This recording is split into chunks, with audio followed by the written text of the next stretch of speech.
Oui, bonjour, comment allez-vous? Ça va, Très bien. s'il vous plaît. Je suis Ketan, je suis ambassadeur de Ouzmé. Ouzmé, c'est la World Union for Small and Middle Enterprise. Je suis le président de l'Observatoire panafricaine numérique et aussi le président de l'initiative CEPMA.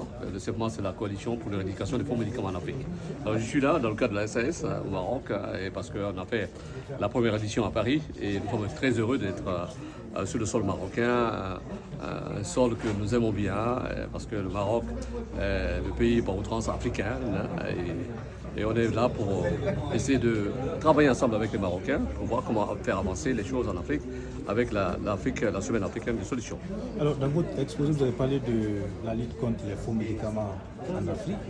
Quelle contribution vous en faites? Écoutez, j'ai créé une initiative qui s'appelle le CEPMA. Le CEPMA, c'est la coalition pour l'éradication des faux médicaments en Afrique. Il faut que l'Afrique se prenne en compte, il faut que l'Afrique travaille. Nous sommes en train de lancer cette plateforme avec les États, nous avons signé des accords avec les États.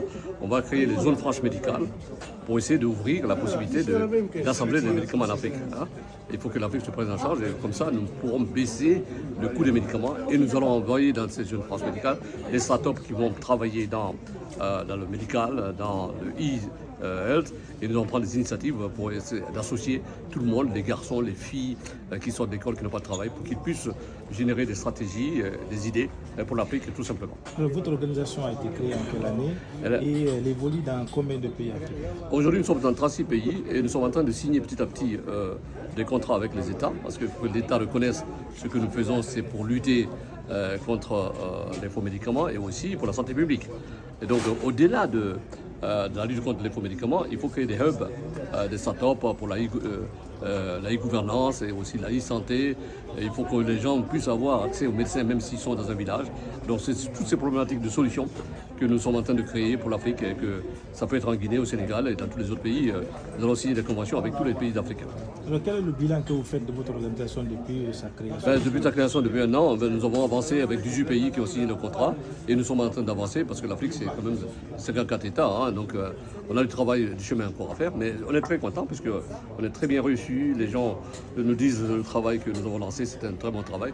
Et nous avons adossé ce travail à l'Observatoire panafricain numérique que j'ai créé aussi pour essayer d'éveiller les consciences et puis pour que l'Afrique travaille ensemble dans la configuration et dans le développement du digital. Alors moi je viens d'un pays, la Guinée, où la lutte contre les faux médicaments est aujourd'hui menée par les autorités. Est-ce que vous avez donc des ambitions d'aller travailler en Guinée avec les autorités pour contribuer à la lutte contre les faux médicaments? Oui, d'abord je suis natif de Guinée. Je suis né en Guinée, je suis dans la région de Bouquet. Je sais que la problématique existe. J'ai commencé à prendre contact avec le ministère de la Santé, dont j'ai travaillé aussi avec un monsieur qui est importateur de médicaments, qui a la licence d'importation. C'est un monsieur Sow. Qui fait un bon travail et nous sommes en train de travailler pour voir dans quelle mesure nous allons prendre des solutions pour la Guinée, pour essayer de signer des accords avec l'État, pour essayer de créer en Guinée la zone franche médicale, pour essayer de baisser les coûts des médicaments parce que les gens vont acheter des faux médicaments parce que le coût des médicaments déjà en Guinée c'est très cher. Parce que les chaînes de distribution mettent leurs couches au niveau des commissions, donc les médicaments arrivent en Guinée très cher. Ce que nous voulons faire, c'est créer des assemblages en Guinée pour les génériques, pour baisser le coût des médicaments, et puis travailler avec le centre de distribution des médicaments pour que tout le Guinéen, quel que soit son revenu, puisse accéder aux médicaments pas chers. Alors, dernière question peut-être, dans votre exposé, vous avez également mentionné le fait qu'aujourd'hui, la vente des faux médicaments est devenue peut-être un trafic international parce qu'il y a pas des détenteurs de drogue qui aujourd'hui investissent dans ce domaine. Pour vous, qu'est-ce qu'il faut faire aujourd'hui pour limiter ou minimiser les dangers des faux médicaments en Afrique? Il faut d'abord l'initiative de l'État, pour que l'État puisse prendre en compte cette problématique qui est une problématique globale.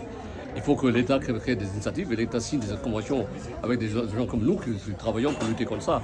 Il faut responsabiliser les gens, il faut parler de ce problème dans les écoles, dans les lycées, dans les universités, que les médicaments qui sont dans les marchés, ce n'est pas des médicaments, c'est des poisons qui empoisonnent nos enfants.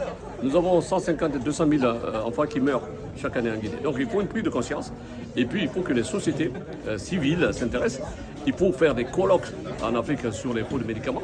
Il faut qu'on travaille, il faut que l'État s'empruntent de la situation des faux médicaments. Il faut qu'on conseille les ministres à prendre leurs responsabilités dans les universités et dans les grandes conférences qu'on crée en Afrique tout simplement une conférence globale de réflexion sur les faux médicaments. C'est ce que je propose au ministre des Finances de la Guinée, au ministre de la Santé de la Guinée et à tous les ministres de santé africains pour qu'on puisse converger dans une sorte de réflexion globale pour tuer cette maladie incroyable qui tue nos enfants tous les jours.